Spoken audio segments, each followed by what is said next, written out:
पूरे देश में एक ही गूंज, एक ही आवाज आ रही है, my choice Modi, my choice Modi, my choice Modi. और ये मोदी जी के 10 वर्षों की सरकार जो ईमानदारी के लिए, विकास के लिए, सेवा के लिए और गरीब कल्याण के लिए जानी जाती है, जिसने 10 वर्षों में भारत की अर्थव्यवस्था को दुनिया की 5वीं बड़ी अर्थव्यवस्था बना दिया, जिसने गरीब कल्याण के काम करते हुए 25 करोड़ गरीबों को गरीबी रेखा से बाहर निकाल दिया, जिसने विकास के नए आयाम स्थापित करते हुए 30,000 किलोमीटर से ज्यादा रेलवे लाइन बिछा दी, 3 लाख किलोमीटर से ज्यादा ग्रामीण सड़कें बना दी, 60,000 किलोमीटर से ज्यादा नेशनल हाईवे बना दिए और 74 एयरपोर्ट से बढ़ाकर 150 एयरपोर्ट कर दिए। वहीं पर एक्सपोर्ट भी दुगना कर दिया और हमारे जो फॉरेक्स रिजर्व्स हैं, विदेशी मुद्रा भंडार, वो भी लगभग दुगना पिछले 10 सालों में कर दिया है और आगे भी इसी तरह की तैयारी है। सर, ये लोग कह रहे हैं कि अपोजिशन वाले की महंगाई बहुत ज़्यादा होगी। राहुल गांधी कहते हैं कि जो मोदी जी आएंगे तो फिर संविधान चेंज हो जाएगा, इस तरह की रोज बातें करते हैं। इलेक्शन नहीं होने दिया जाएगा। आज मैं पंजाब में खड़ा, मेरा पंजाब के सारे मीडिया से सवाल, क्या पिछले 1.5 साल से पंजाब के कॉरपोरेशन और मेयर के चुनाव हुए? नहीं। लोकतंत्र की हत्या पंजाब में हुई। अगर कभी इमरजेंसी लगी तो इंदिरा गांधी जी ने लगाई, जो राहुल गांधी जी की दादी है। देश ने लोकतंत्र की हत्या होते उस समय देखी। मोदी जी की सरकार के समय तो जम्मू कश्मीर में भी पंचायती राज के चुनाव हो गए, डीडीसी के चुनाव हो गए और अब विधानसभा के चुनाव भी होने जा रहे हैं।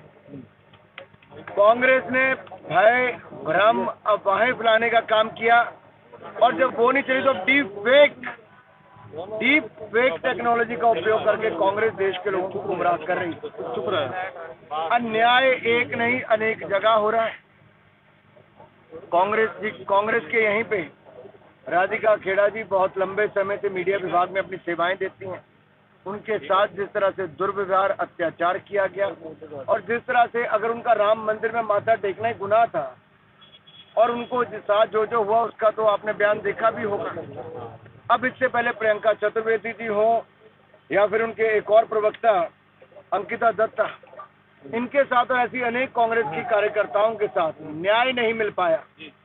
प्रियंका जी कहती थी लड़की हूँ, लड़ सकती हूँ, लेकिन ना वो अपनी टिकट के लिए लड़ पाई, ना इन महिला प्रवक्ताओं की और मीडिया प्रबंधन वाले अपने कांग्रेस के नेत्रियों के लिए। तो इससे पता चलता कांग्रेस के अंदर अन्याय है, न्याय नहीं मिल रहा। सर, कांग्रेस के नेता चन्नी ये बोल रहे हैं कि पुंछ पे जैसे हमला हुआ है तो कह रहे बीजेपी जब हारती है तो पुंछ पे हमला करा देती है। उनके ऐसे बयान आ रहे हैं जलंधर में ही। मेरा एक सवाल कांग्रेस पार्टी से, क्या 1962 का युद्ध, 1965 का युद्ध, 1971 का युद्ध, क्या ये कांग्रेस ने चुनाव जीतने के लिए करवाए? इससे घटिया बयान जिसपे कांग्रेस पार्टी के राष्ट्रीय अध्यक्ष को माफी मांगनी चाहिए, सोनिया जी और राहुल गांधी जी को माफी मांगनी चाहिए, देश से माफी मांगनी चाहिए। हमारी सेना का अपमान करते हैं। अरे जब अतिक्रमण करने का प्रयास चीन ने किया डोकलाम में, तब हमारी सेना ने मुंह तोड़ जवाब दिया। तब राहुल गांधी जी कहाँ थे? चीन के डिप्लोमेट के साथ बंद कमरे में न जाने क्या क्या तैयारी कर रहे थे, देश को बताएं क्या कर रहे थे। और जब एयर स्ट्राइक और सर्जिकल स्ट्राइक भारत के सैनिकों ने की तो उसके लिए कांग्रेस और विपक्ष के लोग कहते रहे कि फर्जी एयर स्ट्राइक है, हुआ ही नहीं। ये हमारी सेना की काबिलियत पर प्रश्न चिन्ह उठाते हैं। और आज एक और ऐसा घटिया बयान ये तो दिया ही, इसके अलावा 26/11 के हमले पर जिस तरह का बयान महाराष्ट्र से आया है, एक और निंदा करने वाला है। माफी उनको मांगनी चाहिए। उन्होंने भी बोला है। मैं सवाल इस पे आता है कि कांग्रेस पार्टी कितना गिरेगी, कितने हल्के बयान देगी।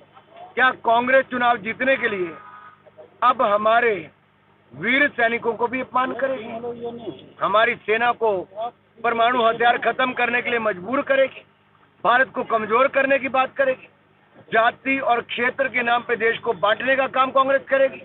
और यही नहीं, कांग्रेस तो अब ये भी मन बना रही है, और मैं 8 दिन से कांग्रेस पार्टी से पूछ रहा हूं कि देश को हल्फनामा देकर बताएं कि क्या स्त्री धन सुरक्षित है, रहेगा कि नहीं रहेगा अगर उनकी सरकार आएगी। उन्होंने कहा है कि वो एक सर्वेक्षण करवाएंगे, आपके परिवार में कितनी संपत्ति है, आपके कितनी संपत्ति है, आपके कितने गहने क्या संपत्ति है, तो बताएं क्या बहनों के मंगलसूत्र गहने सब गिने जाएंगे, क्या उनकी कान की बालियां और सारे सेट गिने जाएंगे, क्या आपके घर के कितने कमरे कितने फ्लोर ये गिने जाएंगे, क्या आपकी कितनी जमीन ये गिनी जाएगी। और उसके बाद इन्होंने कहा कि वो बाकी दे दी जाएगी जो ज्यादा होगी। तो मैं इनसे पूछना चाहता हूँ ज्यादा का मतलब क्या है, कांग्रेस ने क्या मापदंड बनाया ज्यादा के लिए, और किस किस का अपनी संपत्ति रहने वाली, किस किस की जाने वाली। और मुसलमानों के वोट बैंक के लिए भी तुष्टीकरण कर रही है कांग्रेस सर। मुसलमान वोट बैंक के लिए भी तुष्टीकरण लगातार कर रही है। देखिए बीजेपी आ गई तो मुसलमान, कांग्रेस ने तुष्टीकरण 14 में भी की, 19 में भी की, मुंह की खानी पड़ी, क्योंकि मुसलमान समुदाय ने भी विकास का स्वाद चख लिया है। उनको पक्के मकान, शौचालय, रसोई गैस का सिलेंडर, मुफ्त में इलाज और मुफ्त में अनाज मिल गया, और मुस्लिम बहनों को ट्रिपल तलाक से निजात मिल गई। सबका साथ सबका विकास मोदी जी ने किया है, इसलिए मुसलमान समुदाय भी हो वो भी मोदी जी के साथ ही आएगा, कहीं नहीं जाएगा। किसानां बड़े दूर होने उम्मीदवारों को पंजाब से लगातार घेरिया जा रहा है, प्रोटेस्ट हो रहा है उन्होंने के खिलाफ। मैं किसान भाइयों से एक सवाल करना चाहता हूं। किसान भाई तो हमारे साथ हैं, कुछ किसान नेता हैं जो ऐसा कर रहे हैं। मैं उनसे पूछना चाहता हूं, जब 60 साल कांग्रेस की सरकार थी तब क्या आपने प्रदर्शन कोई MSP को लेकर किया? कांग्रेस ने 10 सालों में केवल 5.5 लाख करोड़ रुपया MSP की खरीद पे खर्च किया। भारतीय जनता पार्टी की मोदी सरकार ने 18,40,000 करोड़ रुपया खर्च किया, जो 3 गुना ज्यादा है। गेहूं की खरीद पे कांग्रेस ने मात्र 2,84,000 करोड़ खर्च किया, मोदी सरकार ने 12,40,000 करोड़ खर्च किया। कांग्रेस की सरकार में 2014 में केवल 7 लाख करोड़ रुपया बैंकों से किसानों को मिला, मोदी सरकार में 20 लाख करोड़ रुपया पिछले साल मिला। कांग्रेस के जमाने में ना सम्मान मिला ना निधि मिली, मोदी सरकार में 6,000 रुपया साल का मदद के रूप में मिला, 30,000 रुपया 5 साल में मिला। कांग्रेस की सरकार में बजट 27,000 करोड़ था कृषि का, मोदी सरकार में 1,25,000 करोड़ है। कोई कारण नहीं किसानों का विरोध करने का, उनको भारतीय जनता पार्टी का सहयोग समर्थन करना चाहिए, क्योंकि किसान की खरीद भी दुगनी की और उनको दाम भी दुगने भारतीय जनता पार्टी ने।